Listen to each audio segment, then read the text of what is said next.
नमस्कार दोस्तों, मेरा नाम है मोहित और आपका स्वागत है मेरे YouTube चैनल पे। दोस्तों, आज के वीडियो में मैं आप लोगों को लारावेल में डेटा को इंपोर्ट करना सिखाऊंगा। ओके, तो इसके लिए हम लोग एक लारावेल का पैकेज यूज़ करेंगे जिसका नाम है लारावेल एक्सेल। तो मैं उसका ऑफिशियल वेबसाइट आपको ओपन करके दिखा देता हूँ, laravelexcel.com। ठीक है, तो आज हम लोग इस पैकेज को यूज़ करेंगे और इम्पोर्ट करना सीखेंगे। तो सबसे पहला हमारा काम क्या है कि हम लोग लारावेल फ्रेमवर्क को डाउनलोड कर लें, एक डेटाबेस क्रिएट कर लें और इस पैकेज को इंस्टॉल कर लें। तो ये सारे काम हम लोग स्टेप बाय स्टेप कर लेते हैं। तो सबसे पहले हम लोग लारावेल फ्रेमवर्क को डाउनलोड कर लेते हैं। तो यहाँ पर मैं अपने htdocs फोल्डर में आ जाता हूँ। ओके, सो मैं अपने htdocs फोल्डर में हूँ और यहाँ पर मैं लिखूँगा cmd। तो यहाँ पर हम लोग एक कंपोजर कमांड देंगे, कंपोजर क्रिएट प्रोजेक्ट लारावेल और इसके बाद हम लोग अपने प्रोजेक्ट का नाम देंगे। तो यहाँ पर लारावेल इंपोर्ट। तो ये हमारे फोल्डर का नाम हो गया। सो दोस्तों, यहाँ पर इंस्टॉलेशन स्टार्ट हो गया। इसको डाउनलोड होने में थोड़ा सा समय लगेगा, तब तक के लिए वीडियो पॉज कर देते हैं और वापस से कंटिन्यू करेंगे। सो दोस्तों, हम लोग का इंस्टॉलेशन कंप्लीट हो गया है। अब मैं काम करता हूँ, अपने प्रोजेक्ट डायरेक्टरी में आ जाता हूँ। तो यहाँ पर मैं लिखूँगा cd लारावेल इंपोर्ट। ठीक है, और इसके बाद मैं इस प्रोजेक्ट को रन कर देता हूँ, PHP आर्टिजन सर। ठीक है, तो हमारा प्रोजेक्ट 8000 पोर्ट पर रन होना स्टार्ट हो जाएगा। ओके, सो अब इसे ब्राउज़र में चला करके देख लेते हैं। सो यहाँ पर मैं लिखूँगा लोकल होस्ट 8000। सो अगर ऐसा स्क्रीन आ जाता है, दैट मीन्स कि हम लोगों ने लारावेल फ्रेमवर्क को सक्सेसफुली डाउनलोड कर लिया है। नेक्स्ट अब हमें क्या करना है, अब हम लोग को एक डेटाबेस क्रिएट करना है। तो यहाँ पर जाते हैं, एक डेटाबेस क्रिएट कर लेते हैं, लारावेल इंपोर्ट। ओके, कॉपी कर लेते हैं इसको। सो हमारा डेटाबेस यहाँ पर क्रिएट हो गया है, लारावेल इंपोर्ट। अब हम लोग अपने प्रोजेक्ट को VS कोड में ओपन कर लेते हैं। तो फिर से मैं यहाँ पर टर्मिनल में आता हूँ, इसको मैं थोड़ी देर के लिए बंद कर देता हूँ। यहाँ पर मैं लिखूँगा कोड डॉट। तो अब हमारा प्रोजेक्ट VS कोड में ओपन हो जाएगा और इसको फिर से रन करा देते हैं, PHP आर्टिजन सर। ओके, तो हमारा प्रोजेक्ट VS कोड में ओपन हो गया। अब हमें यहाँ पर डेटाबेस सेट करना है अपना। तो यहाँ पर हमें env फाइल ओपन करनी होगी और env फाइल में जहाँ पर db_database लिखा है वहाँ पर हमें क्या करना है, लारावेल इंपोर्ट लिख देना है। सो ये हमारे डेटाबेस का नाम हो गया। यूज़र नेम में रूट होगा और पासवर्ड में ब्लैंक। ठीक है, क्योंकि हम लोग XAMPP यूज़ कर रहे हैं तो XAMPP के केस में यूज़र नेम होता है रूट और पासवर्ड होता है ब्लैंक। ओके, तो अब इसको बंद कर देते हैं। अब हमें क्या करना है, अब हम लोग को इस पैकेज को डाउनलोड करना है, लारावेल एक्सेल पैकेज को डाउनलोड करना है। तो हम लोग को जाना होगा डॉक्यूमेंटेशन में जाएंगे और यहाँ पर इंस्टॉलेशन पर जाएंगे। ठीक है, और इंस्टॉलेशन पर जाने के बाद यहाँ पर ये कमांड कॉपी कर लेंगे। ठीक है, और इस कमांड को हम लोग यहाँ पर फिर से रन करेंगे। तो इसको मैं क्लोज कर देता हूँ, यहाँ पर मैं कमांड रन कर देता हूँ। ठीक है, तो यहाँ पर ये इंस्टॉलेशन स्टार्ट हो गया है। सो यहाँ पर ये एरर आ गई है। सो ये एरर को रिजॉल्व करने के लिए क्या करना होगा, ठीक है, वो कमांड हम लोग यहाँ पर फिर से दे देंगे और यहाँ पर हम लोग लिखेंगे विद ऑल डिपेंडेंसीज। ठीक है, जो हम लोग ये कमांड देंगे तो उसके साथ हम लोग ये भी लिख देंगे। तो अब ये क्या करेगा, अब ये जब इस पैकेज को डाउनलोड करेगा तो उसके साथ साथ जो भी डिपेंडेंसीज होंगी उनको भी वो साथ में डाउनलोड कर लेगा। सो दोस्तों, यहाँ पर हमारा इंस्टॉलेशन स्टार्ट हो गया है। अभी इसे थोड़ा सा टाइम लगेगा, तब तक के लिए वीडियो पॉज कर देते हैं और वापस से कंटिन्यू करेंगे। सो दोस्तों, यहाँ पर हमारा पैकेज सक्सेसफुली इंस्टॉल हो गया है। ओके, फिर से प्रोजेक्ट रन कर देते हैं, PHP आर्टिजन सर। तो नेक्स्ट अब हमें क्या करना है, नेक्स्ट अब हमें एक डेटाबेस में टेबल क्रिएट करनी होगी। तो एक टेबल क्रिएट कर लेते हैं। टेबल क्रिएट करने के लिए हम लोगों को एक कमांड देनी होगी। तो एक काम कर लेते हैं, अपने प्रोजेक्ट को फिर से यहाँ पर ओपन कर लेते हैं टर्मिनल में। तो ये एक दूसरा टर्मिनल मैंने ओपन कर लिया है। यहाँ पर मैं एक कमांड दूंगा माइग्रेशन के लिए, PHP artisan make migration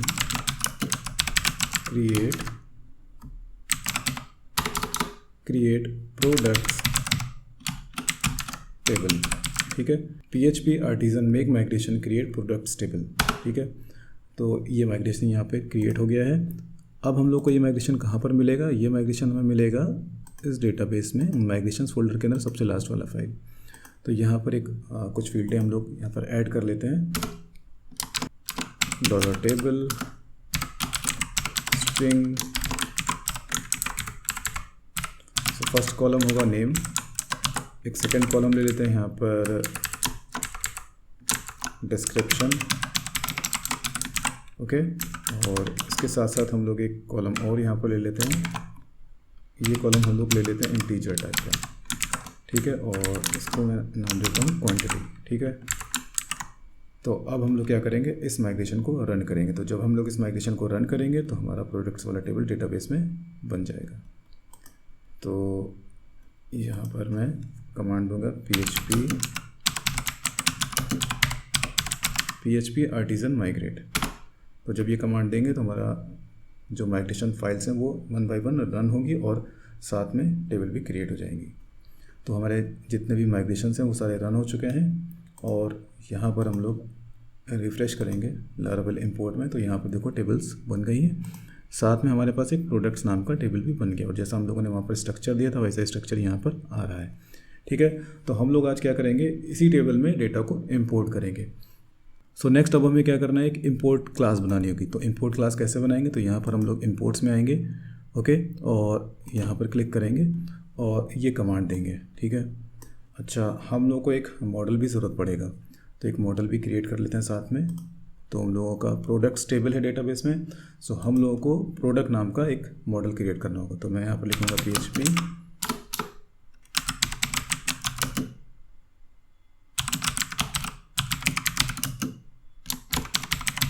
PHP artisan make model product, ठीक है। तो हमारा प्रोडक्ट मॉडल क्रिएट हो गया है। तो हम लोग इस कमांड को कॉपी करेंगे और कॉपी कर लेने के बाद में फिर से टर्मिनल में आएंगे और यहाँ पर ये कमांड पेस्ट करेंगे। यहाँ पर मॉडल की जगह हम लोग लिख देंगे प्रोडक्ट, ओके। और यहाँ पर यूज़र्स इंपोर्ट ना होकर के यहाँ पर हो जाएगा प्रोडक्ट्स इंपोर्ट, ठीक है। तो हमारा इंपोर्टर क्लास बन गया है प्रोडक्ट्स इंपोर्ट डॉट php। तो ये क्लास हमें कहाँ पर मिलेगा, ये हमें मिलेगा ऐप फोल्डर के अंदर। तो ये ऐप फोल्डर ओपन करेंगे तो यहाँ पर देखो इंपोर्ट्स नाम का एक फोल्डर बना है, उसके अंदर है प्रोडक्ट्स इंपोर्ट। इसको बंद कर देते हैं। तो अब हम लोगों को एक कंट्रोलर भी क्रिएट करना होगा। सो कंट्रोलर के लिए यहाँ पर आएंगे और एक कमांड देंगे php artisan मेक कंट्रोलर, और कंट्रोलर का नाम मैं दे देता हूँ प्रोडक्ट कंट्रोलर, ओके। और मैं एंटर प्रेस कर देता हूँ। तो हमारा कंट्रोलर यहाँ पर क्रिएट हो गया। अब साथ में हम लोगों को एक राउट भी क्रिएट करना होगा, तो राउट क्रिएट कर लेते हैं। राउट्स फोल्डर में जाएंगे, web.php, और यहाँ पर राउट, और ये गेट टाइप का राउट होगा और URL हो जाएगा प्रोडक्ट इंपोर्ट, ठीक है। और यहाँ पर मैं लिखूँगा प्रोडक्ट कंट्रोलर, और यहाँ पर मैं एक क्लास होगा यहाँ पर, और इसके सेकंड इंडेक्स पे एक मेथड होगा यहाँ पर। तो इस मेथड का मैं नाम देता हूँ इंडेक्स, और इसका राउट का मैं नाम देता हूँ प्रोडक्ट्स डॉट इंपोर्ट, ओके। सो अब इस URL को ब्राउज़र में रन करते हैं। तो रन करेंगे तो खैर अभी यहाँ पर प्रोडक्ट कंट्रोलर में मैंने कोई मेथड नहीं बनाया, तो एक काम कर लेता हूँ, एक मेथड यहाँ पर मैं बना देता हूँ, पब्लिक फंक्शन इंडेक्स, और यहाँ पर मैं लिख देता हूँ इको हेलो, ठीक है। तो अब इस URL को ब्राउज़र में रन करके देखेंगे।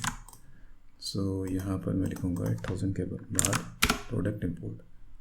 तो यहाँ पर हेलो लिख करके रहा है, तो इसका मतलब है कि हमारा मेथड यहाँ पर कॉल होने लगा, प्रोडक्ट कंट्रोलर का इंडेक्स मेथड। सो अब इस इंडेक्स मेथड में हम लोग एक व्यू कॉल करेंगे। व्यू के अंदर हमारा एक अपलोड का ऑप्शन होगा, जहाँ पर हम लोग एक एक्सेल को वहाँ पर सेलेक्ट करेंगे, और उस एक्सेल को जब हम लोग अपलोड करेंगे तो हमारा डेटाबेस में डेटा इंपोर्ट हो जाएगा, ठीक है। सो यहाँ पर हम लोग जाते हैं वापस से और एक व्यू बना लेते हैं। रिसोर्सेज फोल्डर में जाएंगे और व्यूज़ में जाएंगे, यहाँ पर एक व्यू बना लेते हैं। इस व्यू को मैं नाम दे देता हूँ import .blade.php, ठीक है। और यहाँ पर HTML5 और यहाँ पर Laravel import example, ठीक है। और हम लोग यहाँ पर एक बूटस्ट्रैप का CSS वाला फाइल यूज़ करेंगे, तो उसका CDN मैं इंक्लूड करा देता हूँ यहाँ पर। तो यहाँ पर मैं लिखता हूँ बूटस्ट्रैप 5 CDN, ठीक है, और कॉपी कर लिया और इसके बाद मैं इसको यहाँ पर इंक्लूड करा देता हूँ, ठीक है।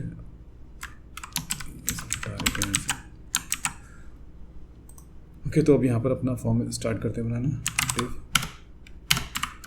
क्लास bg पार्क, यहाँ पर एक और div होगा class container h1 laravel import sample, okay, और यहाँ पर py5 या 4 ठीक रहेगा, और यहाँ पर क्लास टेक्स्ट y, ओके। फिर इसके बाद div class row, div class call md6, ठीक है, reflex और align items center, ठीक है। और यहाँ पर एक और div ले लेते हैं क्लास shadow lg, ठीक है, और इसके अंदर यहाँ पर p5 या 4 ले लेते हैं और फॉर्म टैग यहाँ पर ले लेते हैं, ठीक है, और मेथड यहाँ पर हो जाएगा पोस्ट, और इसके साथ ELC टाइप यहाँ पर होगा मल्टीपार्ट फॉर्म डेटा, और इसका एक नाम भी ले लेते हैं नेम इंपोर्ट फॉर्म, ओके। फिर यहाँ पर एक हम लोग h3 टैग ले लेते हैं और सेलेक्ट फाइल ले लेते हैं यहाँ पर, और इसका यहाँ पर एक div ले लेते हैं क्लास md3, और यहाँ पर इनपुट टाइप यहाँ पर हो जाएगा फाइल और नेम फाइल आईडी फाइल, ठीक है, और इसके नीचे बटन दे देते हैं यहाँ पर, button type submit class btn primary, ठीक है, और यहाँ पर सबमिट। अब इस व्यू को हम लोग प्रोडक्ट कंट्रोलर के इस मेथड में कॉल कर लेंगे, रिटर्न व्यू और इंपोर्ट, ठीक है। तो ये कुछ ऐसा आ रहा है, आई थिंक ये सेंटर में आना चाहिए था, क्यों नहीं आया। सो यहाँ पर क्लास होगा justify कंटेंट सेंसर, ये वाला क्लास नहीं होगा, ठीक है, और ऊपर से एक मार्जिन दे देते हैं 94, ठीक है। तो अब ये फॉर्म हमारा परफेक्ट है। अब हमें क्या करना है कि जो हम लोग यहाँ पर फाइल सेलेक्ट करेंगे और सबमिट पे क्लिक करेंगे तो हमारा फॉर्म सबमिट हो जाएगा और डेटाबेस में डेटा इंपोर्ट हो जाएगा। तो अब जब हम फॉर्म सबमिट करेंगे तो वो एक स्पेसिफिक राउट को हिट करेगा, ठीक है। तो एक राउट क्रिएट करना पड़ेगा, साथ ही साथ हम लोग को एक कंट्रोलर का एक मेथड भी क्रिएट करना पड़ेगा जिस मेथड पर इस फॉर्म का सबमिशन जाएगा। तो वापस से आना है यहाँ पर और हम लोग को यहाँ पर एक मेथड क्रिएट करना है। तो यहाँ पर लारावेल एक्सेल पैटर्न फिर से जाएंगे, ठीक है,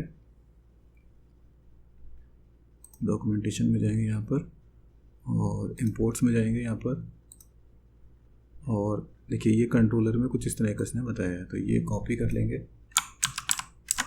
ठीक है, पेस्ट कर देंगे और देखिए यहाँ पर जो भी हमारा इंपोर्टर क्लास है वो हम लोग को यहाँ पर कॉल करना होगा। तो यहाँ पर हमें लिखना है प्रोडक्ट्स इंपोर्ट, ठीक है, और उसके बाद हम लोगों को यहाँ पर एक पाथ पास करना होगा, ठीक है, जहाँ पर हम लोगों ने फाइल को अपलोड किया है। सो अब यहाँ पर एक काम करते हैं, सबसे पहले हम लोग अपना फॉर्म को चेक कर लेते हैं। तो उसके लिए हम लोगों को वैलिडेशन रूल्स अप्लाई करने होंगे। तो वैलिडेटर वाला फसाद यहाँ पर इंक्लूड कर देते हैं, ठीक है। तो यहाँ पर वैलिडेटर वाला फसाद इंक्लूड हो गया है। यहाँ पर लिखते हैं मेक और इसके अंदर हम लोग लिखेंगे रिक्वेस्ट ऑल, रिक्वेस्ट को इंजेक्ट भी कर देते हैं यहाँ पर, तो यहाँ पर लिखना होगा रिक्वेस्ट रिक्वेस्ट, ठीक है। और इसके बाद यहाँ पर एरे के अंदर हम लोग को लिखना है फाइल रिक्वायर्ड, ठीक है। और यहाँ पर वैलिडेटर, ठीक है। तो यहाँ पर इफ $validator passes, एक एल्स पार्ट ले लेते हैं इसका, ठीक है। अगर वैलिडेट हो जाता है फॉर्म प्रॉपरली तो इसको यहाँ पर दे देते हैं, ठीक है। एल्स में हम लोग एरर्स को रिटर्न कर देंगे, return redirect back with errors validator, ठीक है। सो एरर्स हम लोग रिटर्न कर देंगे फॉर्म में। तो अब हमें क्या करना है, इसके लिए हमें एक राउट भी क्रिएट करनी है। तो राउट पोस्ट और यहाँ पर स्टार्ट इंपोर्ट नाम का मैंने यूआरएल दे दिया,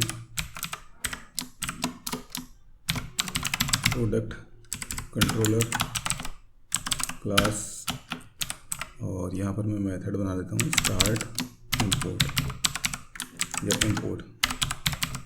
मेथड तो आई होप हम लोगों ने पहले ही बना लिया है यहाँ पर, हाँ ये मेथड बना लिया, इसको ही हम लोग यहाँ पर यूज़ करेंगे। सो मेथड हम लोगों ने पहले ही यहाँ पर बना लिया इंपोर्ट नाम का, और इसको ही हम लोग यहाँ पर यूज़ करेंगे, ठीक है। और इसका मैं एक नाम दे देता हूँ रोड का,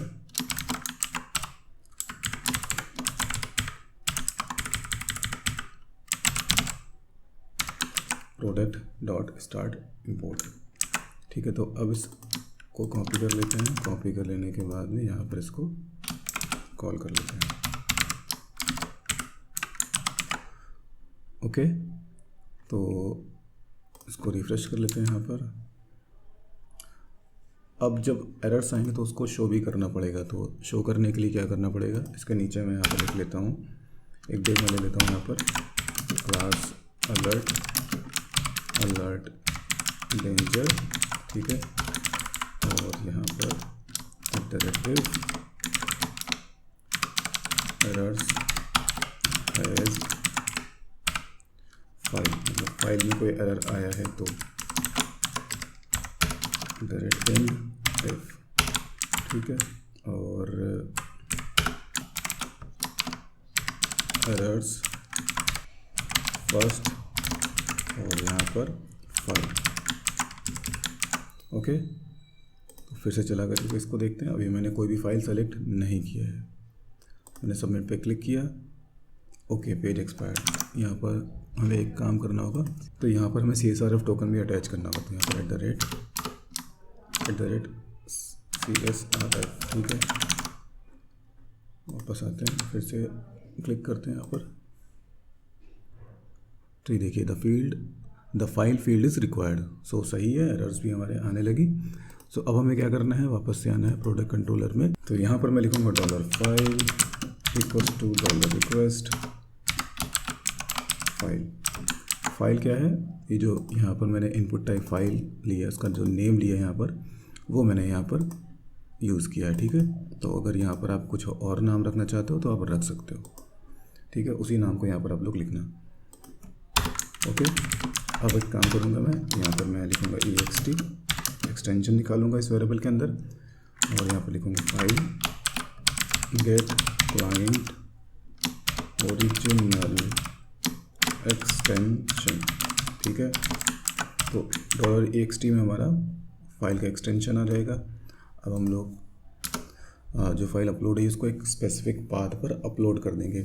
तो अपलोड करने के लिए क्या करेंगे, यहाँ पर एक पहले तो नाम बना लेते हैं फाइल का। तो मैं नाम यहाँ पर दे देता हूँ फाइल नेम =, यहाँ पर मैंने टाइम स्टैम्प ले लिया, ठीक है। डॉट लगाया यहाँ पर, अंदर एक डॉट होगा यहाँ पर, और यहाँ पर मैंने लिख दिया ext।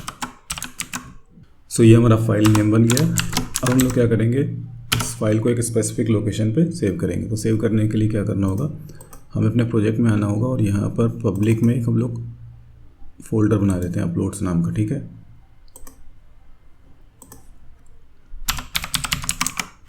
ठीक है, अपलोड्स के अंदर हम लोग फाइल को अपलोड करेंगे। कैसे अपलोड करेंगे, तो यहाँ पर हमें लिखना होगा फाइल मूव, ठीक है। और इसके अंदर हम लोग क्या करेंगे, लिखेंगे पब्लिक पाथ, ठीक है, पब्लिक पाथ डॉट यहाँ पर अपलोड्स फोल्डर का नाम, ठीक है। और इसके जस्ट बाद हम लोग ये जो फाइल नेम हम लोगों ने बनाया है इसको हम लोग यूज़ करेंगे $फाइल नेम, ठीक है।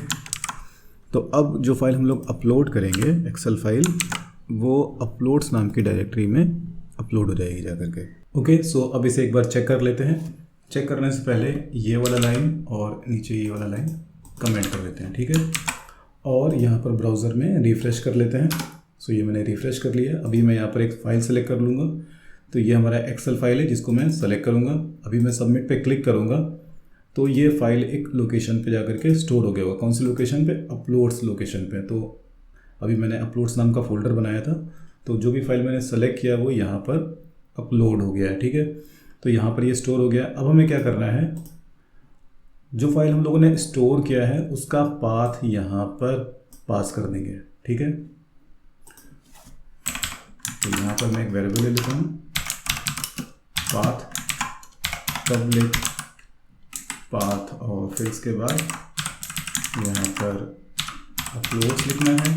अपलोड्स के अंदर हमें जो फाइल नेम हम लोगों ने यहाँ पर बनाया था वो फाइल नेम यहाँ पर कॉन्कैटिनेट कर देना है। अब इस पाथ को हमें यहाँ पर डाल देना है। ओके, इसको मैं अनकमेंट कर देता हूँ और मैं रिडायरेक्ट करूँगा कहाँ पर, इसी राउट पे। किस राउट पे, products.import राउट पे। तो यहाँ पर रिडायरेक्ट विद सक्सेस है और यहाँ पर मैं लिख देता हूँ उसके अंदर राउट, और राउट के अंदर products.import with success all good. All good की जगह मैं यहाँ पर मैसेज चेंज कर सकता हूँ, फाइल या डेटा इंपोर्टेड सक्सेसफुली। ओके, सो अभी पहले एक काम करता हूँ, मैं आपको ये फाइल ओपन करके दिखा देता हूँ। तो यहाँ पर अगर आप देखो, उसको मैं जूम कर देता हूँ, तो यहाँ पर हमारे पास ये पहला कॉलम हो गया जिसमें मैंने प्रोडक्ट का टाइटल रखा है, प्रोडक्ट 1 2 3 4। फिर यहाँ पर डिस्क्रिप्शन है, फिर इसके बाद यहाँ पर क्वांटिटी के लिए यहाँ पर 1 2 4 10 5। तो ये सारी वैल्यूज़ को हम लोग डेटाबेस में स्टोर करेंगे प्रोडक्ट्स वाली टेबल में। ओके, तो अब हमें क्या करना है, यहाँ पर आना है और प्रोडक्ट्स इंपोर्ट वाले क्लास में जाना है। यहाँ पर जो ये प्रोडक्ट एरे बना हुआ है इसके अंदर हम लोग क्या करेंगे, यहाँ पर लिखेंगे नेम, ठीक है। डेटाबेस में हमारा एक नेम कॉलम है, ठीक है। और यहाँ पर हमें क्या लिखना है, ये जो डॉलर रो लिखा हुआ है, डॉलर रो का यहाँ पर लिखना है हम लोग को zero index. Zero index means first column. फिर इसके बाद अगला कॉलम क्या है, यहाँ पर मैं लूँगा डिस्क्रिप्शन, ठीक है। और यहाँ पर हो जाएगा रो का फर्स्ट इंडेक्स। फिर इसके बाद हमारा है थर्ड इंडेक्स। थर्ड इंडेक्स यानी कि क्वांटिटी कॉलम मैंने लिया है, तो यहाँ पर हो जाएगा सेकंड इंडेक्स। तो अगर हम लोग यहाँ पर बात करें प्रोडक्ट्स टेबल की, तो यहाँ पर नेम हो जाएगा, पहले कॉलम पे जाएगा, डिस्क्रिप्शन जाएगा, क्वांटिटी, और क्रिएटेड एट, अपडेटेड एट और आईडी ये अपने आप एडजस्ट हो जाएगा, ठीक है। तो ये हो गया। अभी एक काम हमें और करना है, यहाँ पर मैं एक चीज़ यहाँ पर भूल गया था, ये वाला फसाद में इंक्लूड करना भूल गया था। तो यहाँ पर इसको इस तरह से लगा देना है। ओके, तो अब इसको चला करके देखेंगे और डेटाबेस में ये जो टेबल अगर आप लोग देख लो तो ये भी एम्प्टी है। मैं ब्राउज पे क्लिक कर देता हूँ, ये एम्प्टी टेबल है। तो वापस से यहाँ पर आता हूँ, रिफ्रेश कर लेता हूँ, फिर मैं सेलेक्ट करता हूँ और यहाँ पर मैंने ये फाइल सेलेक्ट कर ली, सबमिट कर दिया मैंने। ओके, तो यहाँ पर add name to fillable property to allows mass assignment on product, ठीक है। तो यहाँ पर हमें एक काम करना होगा, हम लोगों को प्रोडक्ट मॉडल में जाना होगा।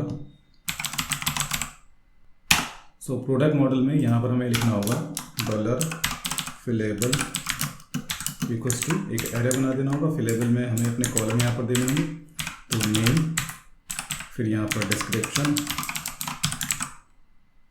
और इसके बाद यहाँ पर क्वांटिटी, और यहाँ पर प्रोटेक्टेड। ओके, अब इसको फिर से ट्राई करेंगे।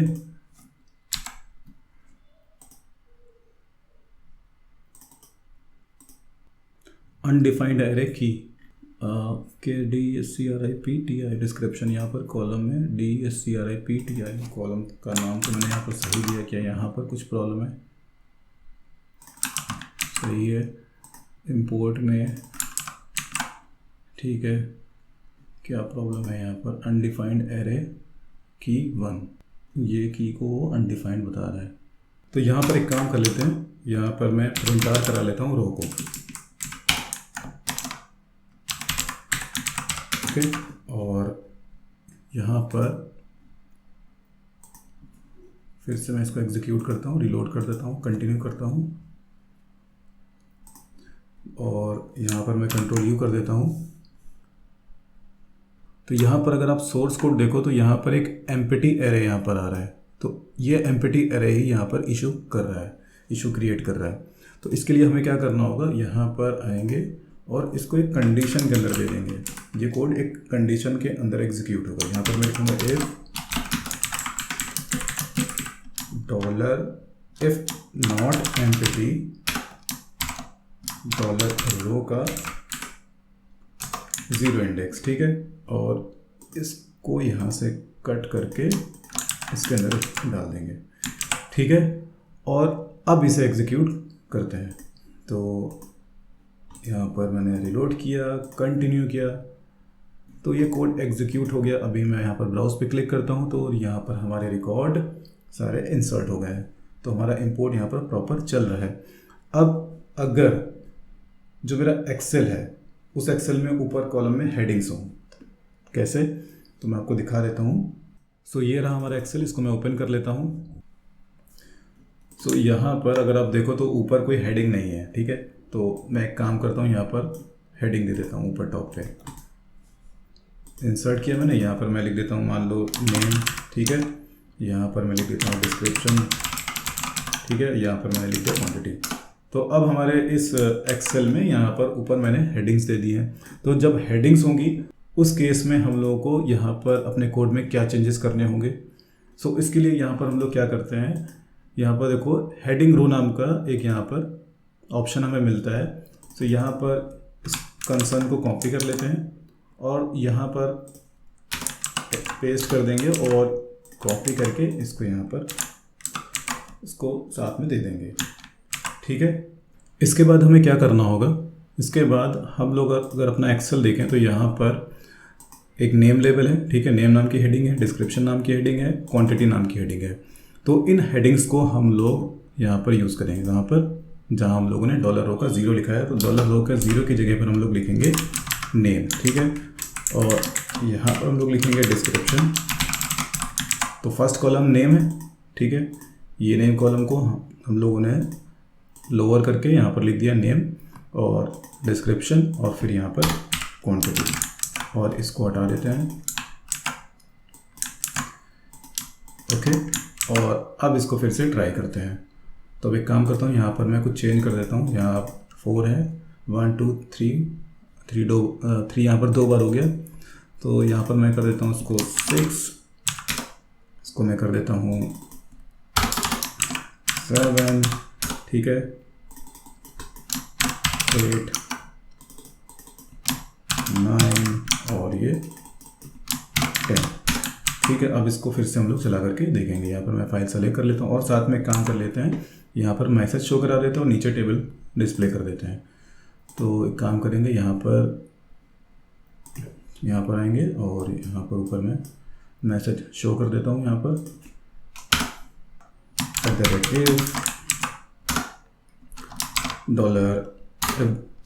$if session has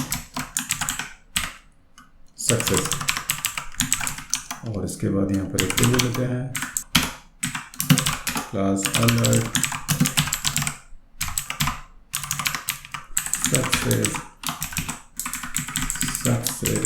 सेशन यहाँ पर हो जाएगा गेट। ओके, और नीचे यहाँ पर टेबल दिखा लेते हैं। इसके बाद यहाँ पर एक और प्रोडक्ट कंट्रोलर में जाते हैं यहाँ पर, और यहाँ पर product equals to product all. ठीक है,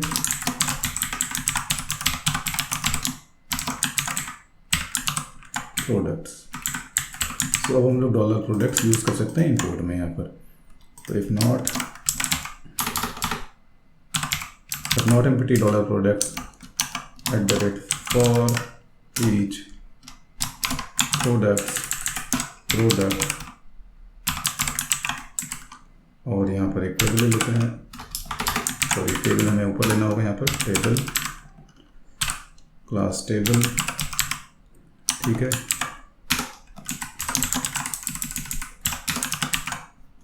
इसके अंदर हो जाएगा हमारा टी डी के अंदर डॉलर प्रोडक्ट का नेम, और यहाँ पर नेम हो गया। यहाँ पर हो जाएगा डिस्क्रिप्शन। ठीक है, यहाँ पर क्वांटिटी। ओके, और एक कॉलम और देते हैं टी डी, यहाँ पर प्रोडक्ट का आईडी। ठीक है, और यहाँ पर TH ID नेम डिस्क्रिप्शन, और यहाँ पर क्वांटिटी। ठीक है, ये लोड कर लेते हैं अभी इसको। पहले क्या कोई एरर आ गया क्या? प्रोडक्ट मॉडल मैंने यहाँ पर यूज़ किया पर उससे ऊपर इंक्लूड नहीं किया, तो यहाँ पर यूज़ ऐड मॉडल्स प्रोडक्ट। ठीक है, सो यहाँ पर ये लिस्टिंग आ रही है। ठीक है, 5 रिकॉर्ड आएंगी हमारे पास। अब मैं इसको फिर से एग्जीक्यूट करता हूँ। यहाँ पर ये मैं फाइल सेलेक्ट कर लेता हूँ, सबमिट किया, डेटा इंपोर्टेड सक्सेसफुली। देखो यहाँ पर 10 रिकॉर्ड्स हो गए। सो यहाँ पर एक और सिचुएशन की बात मैं कर लेता हूँ जो कि बहुत ही इंपॉर्टेंट है। अब मान लो आपके पास ये एक्सेल पहले से है, ठीक है, और आपका क्लाइंट आपसे ये बोलता है कि वो एक साथ कई सारे रिकॉर्ड्स को अपडेट करना चाहता है, तो कैसे करेंगे? तो यहाँ पर हम लोग इंपोर्ट के थ्रू बल्क में रिकॉर्ड अपडेट या फिर इंसर्ट कर सकते हैं। इंसर्ट करना तो आप लोगों ने सीख लिया, पर आप लोगों ने यहाँ पर अपडेट करना नहीं सीखा। तो अगर मुझे रिकॉर्ड्स को अपडेट भी करना हो तो कैसे करेंगे? सो बहुत ही सिंपल है। यहाँ पर बस हमें क्या चाहिए होगा, एक हमें कॉलम और चाहिए होगा। ठीक है, एक हम लोगों को कॉलम और चाहिए होगा। तो यहाँ पर हम एक इंटायर कॉलम लेंगे यहाँ पर, ठीक है, और इस कॉलम पे हम लोग लेंगे आईडी, क्योंकि हम लोगों के पास कुछ ऐसा यहाँ पर होना चाहिए यूनिक, जिससे हम लोग प्रोडक्ट को अपडेट कर पाएँ। तो प्रोडक्ट को अपडेट करने के लिए सबसे सही चीज़ क्या है? उसका आईडी। ठीक है, तो जैसे यहाँ पर 1 2 3 4, अब मान लो यहाँ पर मैंने लिख दिया 1 2 3 4 5। ठीक है, तो अब मैं ये जहाँ आईडी यहाँ पर दिया हुआ है, इन प्रोडक्ट्स को अपडेट करना है, और जहाँ पर मुझे प्रोडक्ट का आईडी नहीं पता है तो वो इंसर्ट करना है। तो कैसे करेंगे? तो ये 5 रिकॉर्ड तो अपडेट होंगे, और इसके बाद मैं कुछ यहाँ पर दे देता हूँ डमी प्रोडक्ट। ठीक है, तो डमी प्रोडक्ट क्या होगा? इंसर्ट होगा। यहाँ मैं क्वांटिटी चेंज करके लिख देता हूँ 10 20 40 50। ठीक है, तो यहाँ पर क्या होगा, ये 5 प्रोडक्ट अपडेट होंगे, और ये वाला प्रोडक्ट क्या होगा? इंसर्ट हो जाएगा। तो यहाँ पर एक और मैं बढ़ा देता हूँ यहाँ पर। ठीक है, डमी प्रोडक्ट यहाँ पर मैं कर देता हूँ 22। ठीक है, तो ये चीज़ कैसे हम लोग अचीव करेंगे? तो इसके लिए हमें क्या करना होगा? इसके लिए हम लोग को थोड़ा सा अपना कोड चेंज करना होगा। यहाँ पर हम लोग आएंगे इंपोर्टिंग टू कलेक्शंस पे। ठीक है, तो ये 2 लाइनें कॉपी कर लेंगे। ठीक है, और कॉपी कर लेने के बाद में हम लोग अपना इंपोर्टर क्लास जो है यहाँ पर इसको इस तरह से दे देंगे। ठीक है, अब हमें क्या करना है, यहाँ पर ये पूरा मेथड को कॉपी कर लेना है, ठीक है। इसको मैं कर देता हूँ कमेंट, ठीक है। इसको मैं पेस्ट कर देता हूँ यहाँ पर, और यहाँ पर ये जो लिखा हुआ है कलेक्शन, तो सॉरी 2 कलेक्शन यहाँ पर हम लोग यूज़ करेंगे, ठीक है। 2 कलेक्शन यूज़ करेंगे और उसके साथ साथ हम लोग यहाँ पर विद हेडिंग रो दे देंगे। ओके, अब हमें यहाँ पर क्या करना है, यहाँ पर इसको मैं हटा देता हूँ यहाँ से। यहाँ पर अब हम लोग फाइंड मेथड का यूज़ करेंगे। कैसे यूज़ करेंगे, तो यहाँ पर मैं लिखूँगा प्रोडक्ट, ठीक है, फाइंड रो, और रो का अगर आपको पहला कॉलम याद हो तो पहला कॉलम यहाँ पर मैंने क्या दिया है, आईडी दिया है, ठीक है। तो मैं यहाँ पर आईडी चेक कर रहा हूँ कि जो भी हमारा आईडी है वो मैंने यहाँ पर पास किया, और उसके रिगार्डिंग अगर रिकॉर्ड मिल जाता है तो यहाँ पर मैंने लिखा प्रोडक्ट, ठीक है। तो ये एक इंस्टेंस बन जाएगा, ठीक है। अगर ये मिल जाता है तो यहाँ पर मैं क्या करूँगा, यहाँ पर मैं चेक कर लूँगा इफ़ नॉट एम्प्टी प्रोडक्ट, ठीक है। यानी कि मुझे रिकॉर्ड मिल गया डेटाबेस में, और नहीं मिला तो मैं इस पर उसका एक रिवर्स चलाऊंगा यहाँ पर एल्स, ठीक है। तो अब मुझे क्या करना है, यहाँ पर मैं इसे कॉपी करूँगा, पेस्ट करूँगा, यहाँ पर मैं लिखूँगा नेम, ठीक है। और इसके बाद मैं यहाँ पर लिखूँगा रो का